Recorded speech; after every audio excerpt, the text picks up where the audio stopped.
যে 6 বছরের শিশুকে যারা ধর্ষণ করেছে তাদের বিচার আগামী 1 মাসের মধ্যে করে ইসলামী আইনে তাদের ফাঁসি দেওয়া চাই।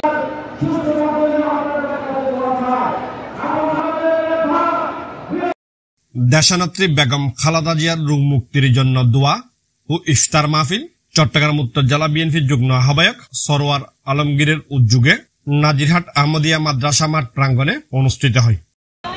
আজকে নাজিরহাট আলিয়া মাদ্রাসার মাঠ থেকে আমি ঘোষণা করতে চাই, যে 6 বছরের শিশুকে যারা ধর্ষণ করেছে তাদের বিচার আগামী 1 মাসের মধ্যে করে ইসলামী আইনে তাদের ফাঁসি দেওয়া কার্যকর হয়। তাহলে অন্যরা ভয় পাবে, অন্যায় করতে ভয় পাবে, নির্যাতন করতে ভয় পাবে, অনেক রকম অপকর্ম করতেছে। অনেকে ভয়ে অনেক কিছু বলতে পারে না। ভয় এখন আর নাই।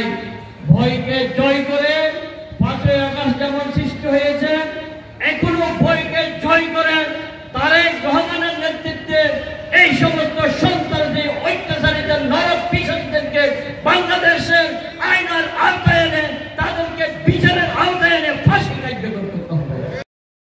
এ সময় বীর মুক্তিযোদ্ধা মাহবুব আলম চৌধুরী, বিএনপি নেতা মোবারক হোসেন কাঞ্চন, নাজিমুদ্দিন শাহিন, মনসুর আলম চৌধুরী, অধ্যক্ষ খুরশেদুল আলম, মহিনুদ্দিন আজম তালুকদার, নাসিরউদ্দিন চৌধুরী, বিএনপি যুবদল, ছাত্রদল সহ এলাকার গণ্যমান্য ব্যক্তিবর্গরা উপস্থিত ছিলেন।